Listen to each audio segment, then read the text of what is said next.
नमस्ते साथियों, आपका स्वागत है हमारे education platform the classmate Gurukul पर। आज का जो हमारा टॉपिक होने वाला है वो पृथ्वी एवं सौरमंडल की उत्पत्ति का सिद्धांत। तो चलिए देखते हैं पृथ्वी एवं सौरमंडल की उत्पत्ति के कौन कौन से सिद्धांत हैं। पृथ्वी एवं सौरमंडल की उत्पत्ति से संबंधित निम्नलिखित सिद्धांत हैं। इसको 3 भागों में बांटा गया है। पहला एक तारक परिकल्पना, मोनोस्टिक हाइपोथेसिस। इसमें आता है गैसीय परिकल्पना। दूसरा निहारिका परिकल्पना। दूसरा है द्वैतारक परिकल्पना, डुअल स्टार हाइपोथेसिस। इसमें आती है ग्रहाणु परिकल्पना एवं ज्वारीय परिकल्पना। तीसरा है नवीन परिकल्पना, डबल स्टार हाइपोथेसिस। इसमें आता है सुपरनोवा परिकल्पना और महाविस्फोट सिद्धांत यानी बिग बैंग थ्योरी, जिसको हम प्रीवियस लेक्चर में पढ़ चुके हैं। तो चलिए शुरू करते हैं एक तारक परिकल्पना से। चलिए देखते हैं क्या है एक तारक परिकल्पना। जिसमें एक तारक परिकल्पना का अर्थ है कि जिसमें पृथ्वी एवं सौरमंडल की उत्पत्ति एक तारे से बताई गई हो। तो इसमें पहला है गैसीय परिकल्पना। तो चलिए देखते हैं क्या है गैसीय परिकल्पना। जर्मन दार्शनिक इमैनुअल कांट ने 1755 ईस्वी में न्यूटन के गुरुत्वाकर्षण के नियम पर आधारित वायव्य राशि अर्थात गैसीय परिकल्पना का प्रतिपादन किया। इसके अनुसार एक तप्त एवं गतिशील निहारिका से कई छल्ले अलग हुए, जिनके शीतलन से सौरमंडल के विभिन्न ग्रहों का निर्माण हुआ। तो ये जो गैसीय परिकल्पना है या वायव्य राशि परिकल्पना है, इसमें इमैनुअल कांट ने 1755 में न्यूटन के गुरुत्वाकर्षण के नियम पर ये बताया कि जो सर्वप्रथम जो हमारे सौरमंडल का निर्माण हुआ वो एक नेबुला से निकले हुए समस्त जो हमारा सौरमंडल है वह सर्वप्रथम एक नेबुला में से निकले हुए बहुत सारे गोल छल्ले निकले, उसमें से जो आपस में घूमने लगे। नेबुला क्योंकि गतिशील थी, उसी के कारण ये भी जब उसमें से निकले तो आपस में घूमने लगे, जो बाद में कठोर होकर धीरे धीरे ग्रहों का रूप धारण किए, जिससे कि वे घूमते घूमते सौरमंडल का निर्माण किए। ग्रहों के रूप में देखिए, आप ग्रहों के रूप में बनने लगे, जिनसे आगे चल के सौरमंडल का निर्माण हुआ। ये जो परिकल्पना थी ये एक तारक परिकल्पना के अंदर गैसीय परिकल्पना कही जाती है। आगे चलिए देखते हैं एक तारक परिकल्पना में दूसरी परिकल्पना कौन सी है। दूसरी परिकल्पना है निहारिका परिकल्पना। ये जो निहारिका परिकल्पना है इसे फ्रांसीसी विद्वान लाप्लास ने 1796 ईस्वी में कांट के सिद्धांत को संशोधित करते हुए बताया कि एक विशाल तप्त निहारिका से पहले एक छल्ला बाहर निकला जो कई छल्लों में विभाजित हो गया तथा ये छल्ले अपने पितृ छल्ले के चारों ओर एक दिशा में घूमने लगे। बाद में इन्हीं के शीतलन से विभिन्न ग्रहों का निर्माण हुआ, जिनमें पृथ्वी भी शामिल है। जो फ्रांसीसी विद्वान लाप्लास थे उन्होंने बताया कि सबसे पहले जो निहारिका में से, जब तक उन्होंने ये बताया कि कांट ने निहारिका में से गोल गोल छल्ले निकले, तो उन्होंने उसको संशोधित करते हुए बताया कि इसमें से गोल गोल छल्ले नहीं निकले थे, बल्कि एक ही बार में बहुत बड़ा छल्ला निकला, जिससे छोटे छोटे ग्रहों का निर्माण होना शुरू हुआ।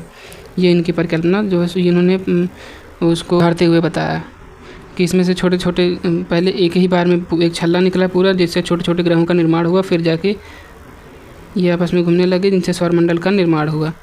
इन दोनों की जो एक तारक परिकल्पनाएं हैं, इन दोनों की परिकल्पनाएं बाद में चलकर जब ये पता चला कि जो इन्होंने बताया कि ये दोनों ही सूर्य से निकल कर बने हुए सभी ग्रह हैं, या सौरमंडल की उत्पत्ति सूर्य से हुई है।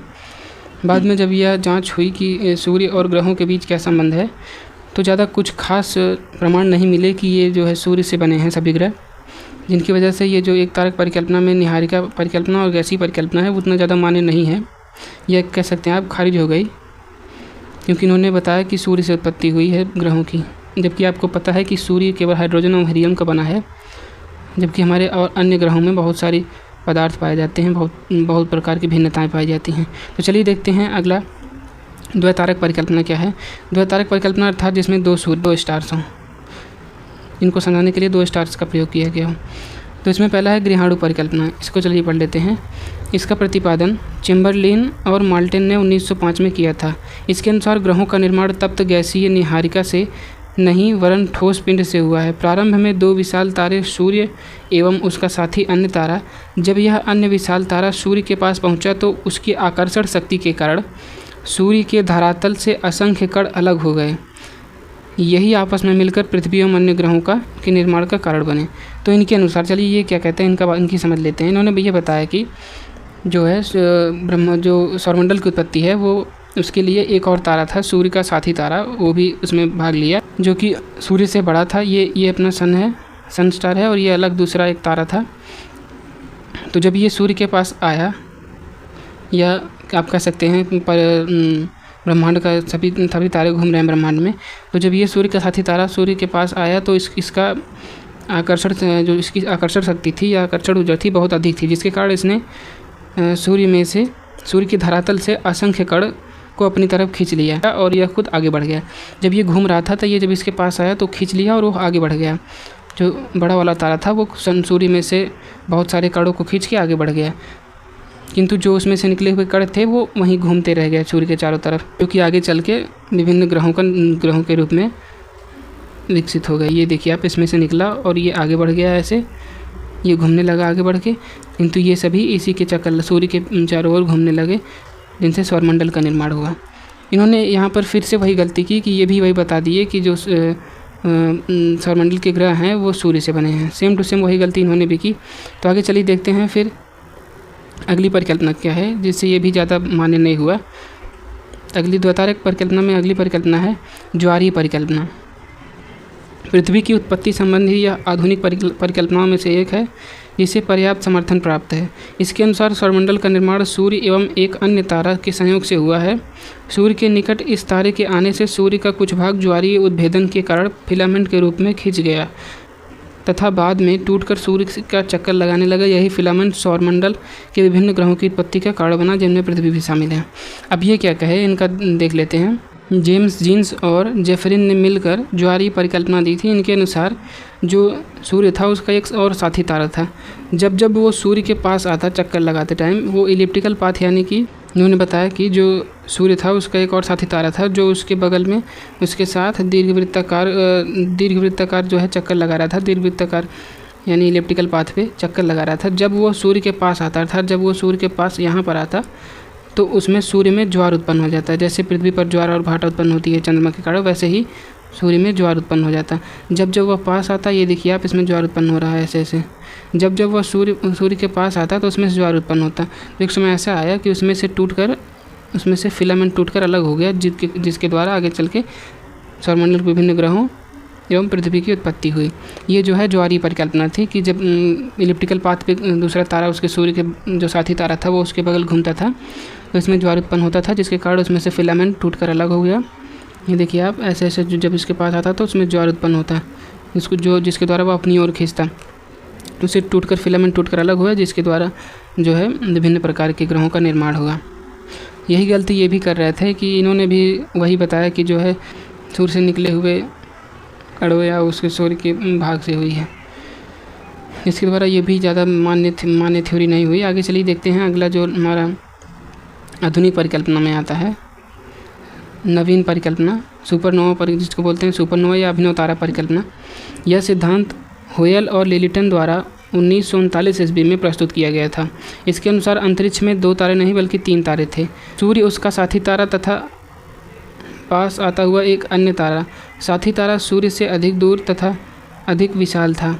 साथी तारे में विस्फोट होने के कारण भारी मात्रा में जो साथी तारा था उसमें विस्फोट होने के कारण भारी मात्रा में गैसीयम धूल कण फैल गए। साथ ही इस विस्फोट से साथी तारे के नाभिक में सूर्य के गुरुत्वाकर्षण शक्ति क्षेत्र से बाहर कर दिया गया तथा गैस एवं धूल के अवशेष भाग बच गया, जिससे गोलाकार गतिशील तस्तरी का निर्माण हुआ जो कि सूर्य के चक्कर लगाने लगे। बाद में इन्हीं पदार्थों के घनीभवन के कारण पृथ्वी एवं अन्य ग्रहों का निर्माण या उत्पत्ति हुई, जिससे सौरमंडल की उत्पत्ति हुई। तो जो ये वैज्ञानिक थे होयल और लिलिटन, इन्होंने 1939 में ये सिद्धांत दिया कि सौरमंडल की उत्पत्ति में 2 नहीं बल्कि 3 तारों ने भाग लिया था। जिसमें से जब एक सूर्य का एक साथी तारा था जिसमें विस्फोट हुआ। विस्फोट होने के कारण ये देखिए, जब नोवा यानी अभिनव तारा था सूर्य के बगल में एक, उसमें विस्फोट हुआ। विस्फोट होने के पश्चात उसके जो डस्ट पार्टिकल थे या अन्य जो धूल के कण एवं अन्य जो कण थे वो सूर्य के जो उसमें आकर्षण शक्ति थी या अभिकेंद्रण बल था जो उसके चारों ओर घूमने लगे। वे सूर्य के चारों ओर ऐसे चक्कर लगाने लगे। वही जो धूल के कण थे वही बाद में जाकर ठोस पदार्थों का रूप लेने लगे और विभिन्न ग्रहों का निर्माण होने लगा। जिससे आगे चल के सौरमंडल का निर्माण हुआ। ये जो इनका थ्योरी था ये थोड़ा मान्य हुआ, क्योंकि इसमें इन्होंने सूर्य की मदद से सौरमंडल की उत्पत्ति नहीं की है, बल्कि उन्होंने अन्य 2 सूर्य के साथी ग्रह लिए हैं, जिसके द्वारा इन्होंने समझाया सौरमंडल की उत्पत्ति कैसे हुई है। और बाकी नवीन थ्योरी में एक और बिग बैंग थ्योरी थी, जिसे हमने प्रीवियस क्लास में पढ़ लिया था। मिलते हैं नेक्स्ट क्लास में, तब तक के लिए धन्यवाद।